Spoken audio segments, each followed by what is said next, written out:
Choip, choip, choip. Choip, choip, choip.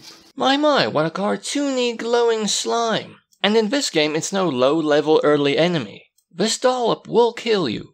Welcome to the island of Nex. With an X, not CK. You and your fellows washed up here mysteriously, and now you have to follow the whims of the island master. So already we're seeing very familiar elements in the story. You four were seemingly prisoners and now you're the heroes in an RPG epic. That's literally how you start in Elder Scrolls 3 through 5. Even mentioning this is cliché by now. But in all fairness, this game has an added irrational side bit, in that you four shared this cage on the ship, and when it fell off, the entire weighty construct washed you ashore instead of, sinking. You do forget about your cramped lodgings soon. What really stands out is that the story is essentially a variant on the most dangerous game, with some fancy things thrown in, like Hunger Games, except the opponents are traps. So perhaps more accurately, Island Saw. Except more puzzles and less dialogue. And everything is fantasy. And there isn't much of that story, it's mostly relayed through notes, infrequent, short, and no voiceover. So the story is very limited, but what the game does with this lack of direction, narration, or dialogue is cultivate a curious setting, enigmatic, while it uses that as well as offering you a great many secrets to find. You have to find everything for yourself in your own order and pace. There are some borders that denote what can be done next, by preventing access to certain areas, but arguably not many of them. And especially at first, it feels like you're floating in a sea of choice, but later on you can easily define those borders, and then the scope shrinks a bit. But before then, it definitely gives moments of where to next. I guess this way? We'll turn back once we can't go forward anymore. And that adds to the mystery, even if the mystery is just your current objective. So one part of the gameplay draw is looking for those secrets. Find the treasure hunt hint, follow it, dig it up. Find riddles and solve them, sometimes solve simple puzzles, and sometimes concede defeat and look online for the walkthrough. Obsessively scan each and every wall to search for hidden switches that will say open a wall obscuring a Scooby snack. And obsess even more when you don't find anything, but you know something must be here, because you can still hear critters chittering behind a wall.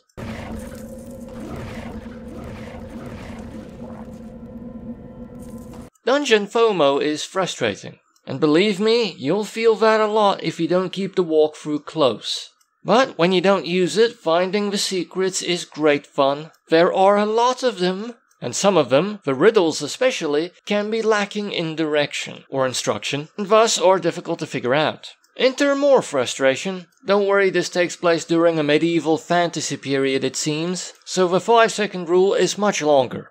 I left the Pyramid of Umas for last, and there especially I required the walkthrough, but in all fairness I was quite drained at that point. It was essentially the last thing I did before the boss, I believe. The next part of the gameplay is the grid-based combat and movement. It's been quite some time since I played the original Legend of Grimrock, but I believe the movement is much faster and smoother now. Much easier to avoid enemy attacks. And also it reminds me of just how weird the concept of grid-based RPGs are, especially in the modern day. Back then it was sort of a necessity, now it's just a novelty. And you have to admit these four humanoids have a remarkable capacity for moving together in unison. Although if so many undead can do it, it's kind of like you're part of a tiny core. They are shooting from the back row, while the mage next to them is slinging spells. Which brings forth the question, are my heavy-hitting bruisers in the front row ducking? Like rows of rifle soldiers in the 1800s. In preparation for the island's challenges, you hoard food and equipment, and experience the oh-so-common RPG threat/bane, encumbrance, quite often. And since the island has too little foot traffic to encourage the existence of a shop, the solution to this problem is inelegant. Let's move on to character customization. Pick randos or customize each one. And here's a strange tip. I didn't do it myself, but I believe it's worth trying. I know it's tempting to have a few different species in your party, but here I submit for your consideration an all-rattling party. Because apart from a few uncommon potions, your main attributes don't increase, except in the case of the rattlings. Every time they level up, one of those attributes goes +1. Sure, it might not be conducive to the class you selected for them, But at the very least your stats are improving. And maybe, just maybe, the stat you want. And yes, that can seem boring, but it's not like you can see your party anyway. Apart from the portraits, of course. Just something to consider. For all we know, they're sharing a mech. Gain experience, level up skills, perform alchemy, find powerful rare gear, teach your magic users better spells, and use every advantage available to create a powerful party and beat the game.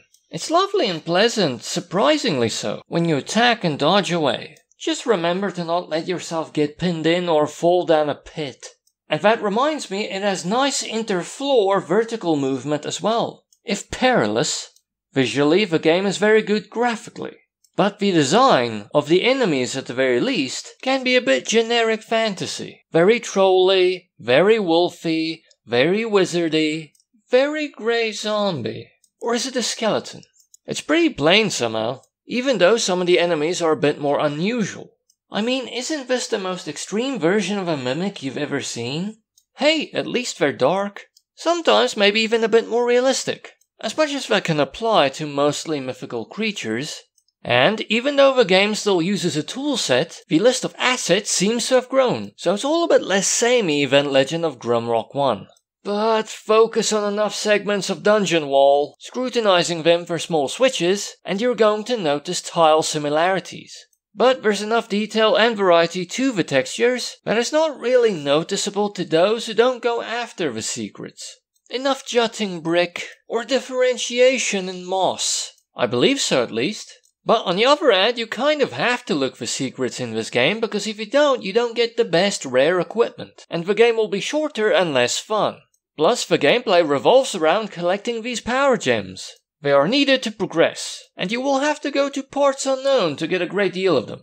Sure, at times the gems don't represent the most difficult secrets in the game, but they will require you to solve puzzles and explore, instead of just fighting things. So if you don't like those gameplay elements, perhaps this game isn't for you. The combat, puzzling, and exploration are kind of intertwined, resulting in a lovely game. To complete the game with all the power gems took me 34 hours, and that's with me engaging in some mild walkthrough use. And it is cheap on Steam, 249 Rand full price, 84 Rand 66 on sale. That's 2 Rand 49 per hour of gameplay, which is quite good. And on Steam a potentially better deal is available. Legend of Grimrock 1 and 2 bundled together. 319 Rand full price, 108 Rand 46 on sale.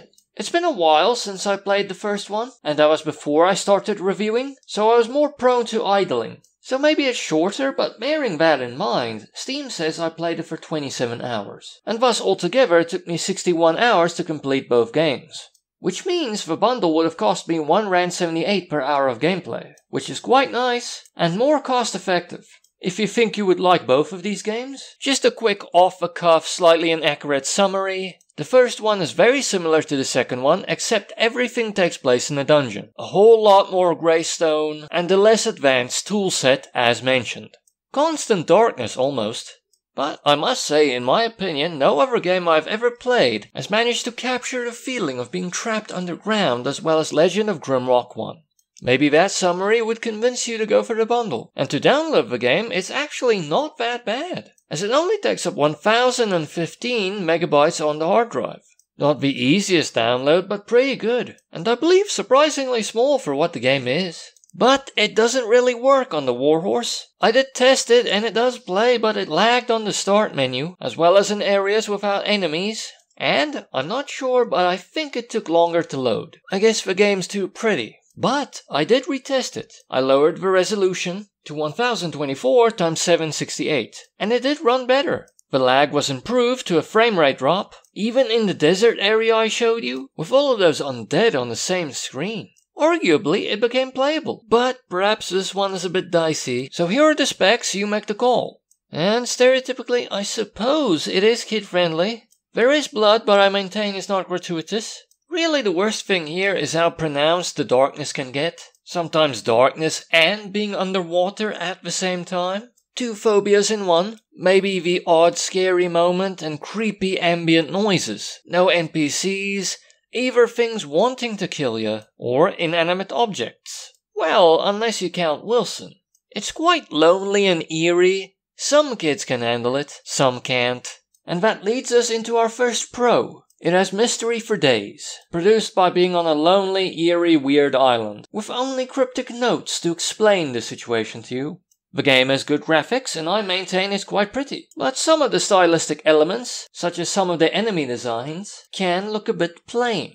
But some like the Mimic are really cool, dark, maybe even a tad more realistic. The game has a great map, nice vertical movement and level changes too. Mines, forests, dungeons. Somehow compact, restrictive and grid-based, while being big and immersive at the same time. If the map wasn't there, getting lost would be a guarantee. But if you want to be hardcore, there's an option to play without the in-game map. For those of you with grid paper lying around, I suppose you can frame the finished product. I made it through the old-fashioned way. The game has great exploration and secret finding, and nice puzzling.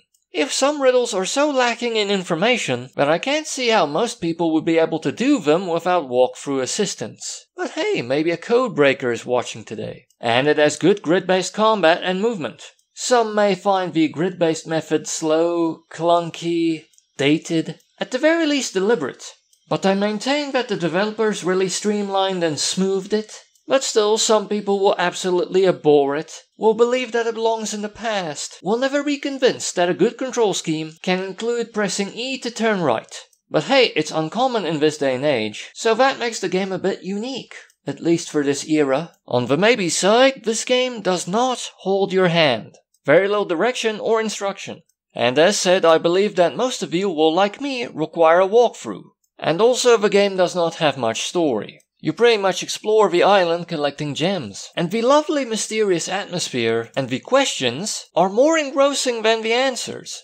But I believe that's common in most media right across the board. And on the con side, but just to be clear, I think it's more of a pro, but a lot of people will disagree with me on that. Thus I put it in the con section. The exploration, finding of secrets and puzzling are not optional aspects of the game. You will need to do at least some of it if you want to complete the game. Some of them are avoidable, but this is also the way you get the best equipment in the game, as well as a lot of lesser pieces. And avoiding them will lead to you being less combat prepared. As I said, they're intertwined with the combat. If that's not for you, this game is not for you. Just some due diligence. You may have thought that a lot of RPGs have secrets and puzzles, and that here you could just probably skip them. Move right on to cracking beastie skulls. Come on, play it.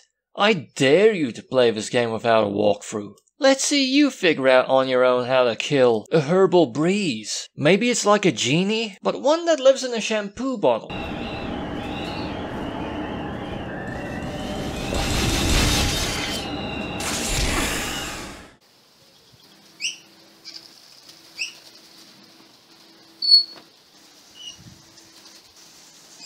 Choip, choip, choip. Choip, choip, choip.